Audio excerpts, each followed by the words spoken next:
Of the many different Lorcana products that Ravensburger sells, Troves have always piqued my interest. As someone who came from Magic the Gathering, it was pretty well known that the box sets were not great for value. Although that could have changed in the many years since I've played, I'm just going off what I know from back then. Based on that, my initial thoughts on Troves were it's probably not worth it, or you're losing a lot on value.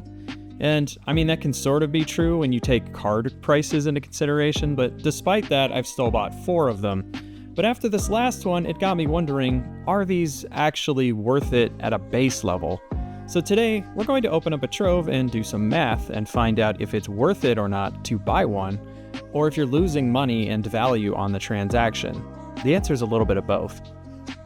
So first things first, what actually comes in a Trove? Well, quite a bit actually. First, you get the box that everything comes in. It's actually of surprising quality, and I use my various Trove boxes to store stuff and parts of my collection.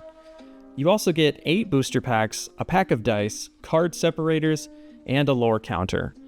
For the most part, a Trove will run you $49.99 MSRP.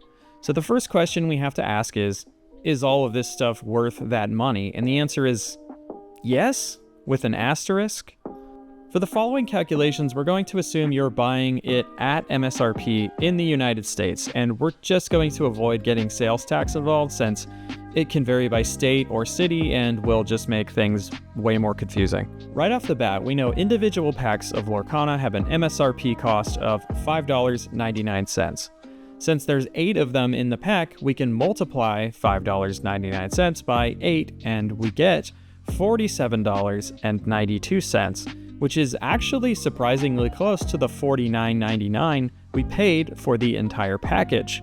Not counting the box and all of the additional accessories, we're only losing about $2.08 of value from buying it. Now, value is going to be relative because most of the time, a pack's contents do not equal the amount of money you actually spent on it. This is something I want to get into in a future video about buying singles versus sealed products because it's a lot more complex than this. Regardless of what you get in the packs, you're still getting pretty close to the value of just buying 8 loose packs. However, I'd argue that there's an upside to buying packs in this format versus just getting 8 loose ones. For one thing, you're pretty much guaranteed to get a legendary in each Trove, and in some cases you might get more.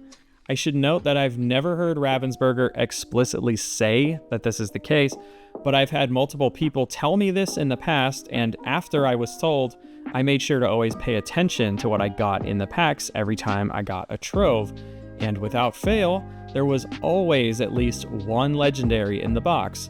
And in this case, this one that I opened for this video actually had 2. So, is it true? Sort of, yes, I guess, at least from my experience, it's true.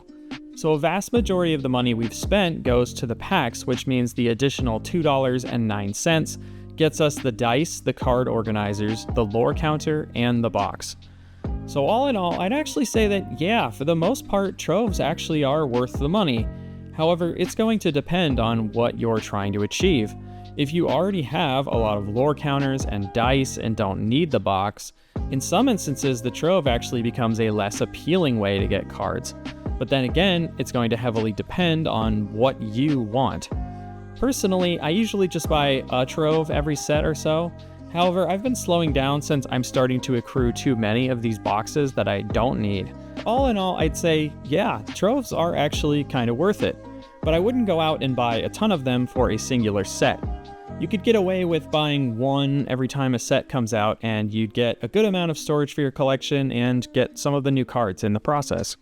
I hope this video was helpful, and if you'd like to see more product review videos like this in the future, please let me know in the comments below. If you enjoyed the video, please remember to like and subscribe, and hit the bell icon to get notified of when my videos go up. P.S. It's every Friday. As always, thanks for watching. Love y'all. Bye-bye.